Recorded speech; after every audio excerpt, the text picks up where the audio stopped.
धर्म के दिवस पर आचार्य भगवान विशुद्ध सागर जी महाराज उत्तम आकिंचन धर्म की व्याख्या करते हुए यहाँ समझा रहे हैं। उत्तम आकिंचन धर्म रणत्तेधारी, उत्तम आकिंचन धर्म रणत्तेधारी।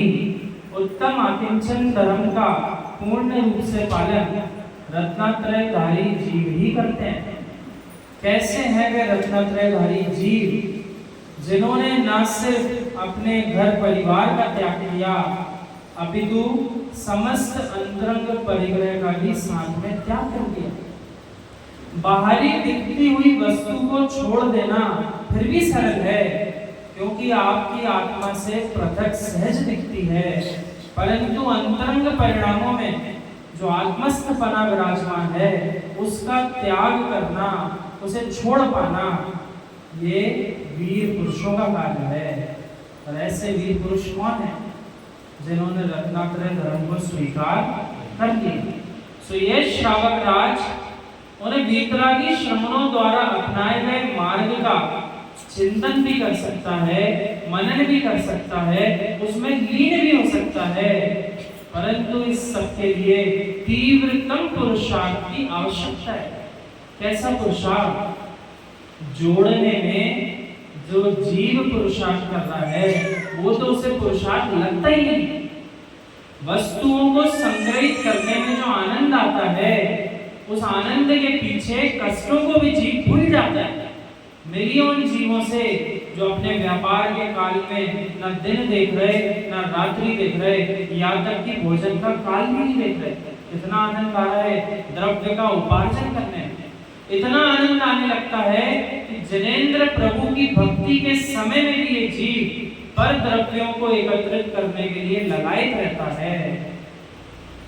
और ऐसा जीव उत्तम आकिंचन धर्म से पूर्णतः विरक्त है, दूर है। किंचित भी वस्तु का संग्रह, पर द्रव्य वस्तुओं का संग्रह द्रव्य रूप में ना करना और उसी पर द्रव्य को अंतरंग से भी त्याग देना, जब जीव दोनों अवस्थाओं को प्राप्त कर लेगा तभी उत्तम आकिंचन धर्म में लीन होगा। पुनः दोहराएंगे, विषय थोड़ा सा कठिन लग सकता है। पर वस्तुओं को द्रव्य रूप में, पर्याय रूप में एकत्रित ना करना, इतना तो जीव फिर भी कर सकता है। क्यों? उतना धन द्रव्य नहीं है कि हर वस्तु खरीद पाए। आकांक्षाएं विशाल है लेकिन धन द्रव्य की कमी है। हर जीव कहाँ चक्रवर्ती है? ये सारी संपत्ति उसके पास स्वतः होगी। वस्तुएं तो सभी एकत्रित करना चाहता है, परंतु तब पुण्य संग्रहित करके ला ही नहीं पाया कि अपनी मनवांछित सारी वस्तुएं संग्रहित कर ले। लेकिन फिर भी पाप का बंध 7वें नरक तक का ये जीव मनुष्य गति की पर्याय में आकर कर सकता है कि कर सकता है। वर्तमान पंचम काल की मनुष्य पर्याय को मत निहारी है, यहाँ मनुष्य पर्याय की चर्चा चल रही। सो त्रैकालिक किसी भी अवस्था में मनुष्य पर्याय की चर्चा चल रही है। चतुर्थ काल में भी मनुष्य पर्याय मिलती भी नहीं।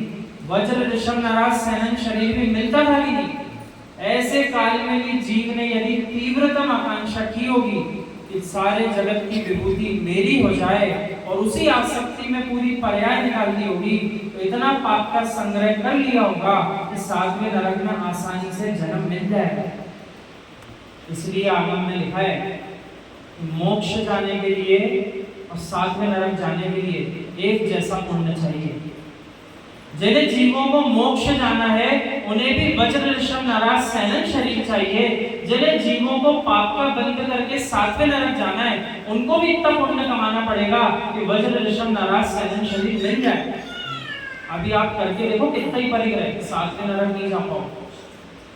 अभी आप कितना ही पुरुषार्थ कर लो, 7वें नरक नहीं जा पाओगे, क्योंकि आपके पास ऐसा शरीर नहीं है कि किसी चट्टान पर गिर जाए तो शरीर को कुछ ना हो, चट्टान के टुकड़े टुकड़े हो जाए। ऐसा शरीर है किसी के पास? अपने अध्यक्ष जी के पास नहीं। सो अभी हमको ये समझना पड़ेगा कि 7वें नरक तो नहीं जा रहे, बहुत अच्छी बात है, लेकिन मोक्ष भी नहीं जा पा रहे, इस बात का भी तो ध्यान रखना पड़ेगा। सो मोक्ष नहीं जा रहे, सो कहाँ जा सकते हैं? अभी तो अपने पास ना वज्र ऋषभ नाराज सहनन शरीर है, ना नाराज सहनन शरीर है, मात्र हीन सहनन है। उसके बावजूद जीव ऐसे मुनि धर्म का पालन करते दिख रहा है। यही इस धरती का चमत्कार है, और किसी चमत्कार की जरूरत नहीं है। वज्र ऋषभ नाराज, वज्र नाराज, नाराज उत्तम सहनन की अवस्थाएं हैं, वो जीव के पास नहीं है। असंप्राप्त स्फाटिका नाम का सहनन जीव के पास फिर भी है। अभी भी इतनी योग्यता है, उपवास कर सकता है, अभी भी इतनी योग्यता है, एकासन पर एकासन कर सकता है। परंतु विषय आज कुछ भिन्न है। उत्तम तप और त्याग की व्याख्या तो हो चुकी। आज तो बहिरंग और अंतरंग परिग्रह की चर्चा करना है। बाहरी रूप से एकत्रित करने वाली वस्तुओं को जिनेंद्र प्रभु ने मात्र 10 प्रकार से व्याख्यायित किया है। कितने प्रकार से बताया? मात्र 10 प्रकार से। लेकिन अंतरंग रूप से जो परिग्रह जीव इकट्ठा करता है वो कितने प्रकार का? वो 14 प्रकार का है। अब आप यूं विचार करो, बहिरंग रूप में तो अनंत बुद्धगल द्रव्य दिखाई दे रहे, फिर भी 10 ही तरह के हैं। लेकिन अंतरंग से जो परिग्रह के परिणाम जीव के चलते हैं वो 1 2 नहीं 14 तरह के हैं, 14 प्रकार। तो बहिरंग से भी 4 अधिक हैं। आज उन्हीं 24 की चर्चा करना है। परिग्रह का त्याग कौन करता है? ऐसा हम पंक्तियों में पढ़ते हैं, त्याग करे मुनि राज जी और ग्रहण करे श्रावक राज।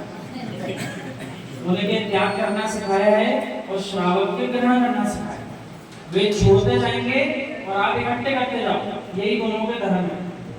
हम तो ध्यान जब अपना चल रहा था तो आज एक विकल्प हमें मन में आ रहा था, आज ध्यान ही लंबा कर लें, आज ऐसा दिन है कोई सुनने को तैयार ही नहीं होगा। उत्तम आत्मा से कोई नहीं सुनना चाहता, परिग्रह को पाप कोई मानता ही नहीं। इसे जीव को यूं निहारना पड़ेगा, गहरे में चिंतन करिए, ऐसी कौन सी वस्तु है जिसका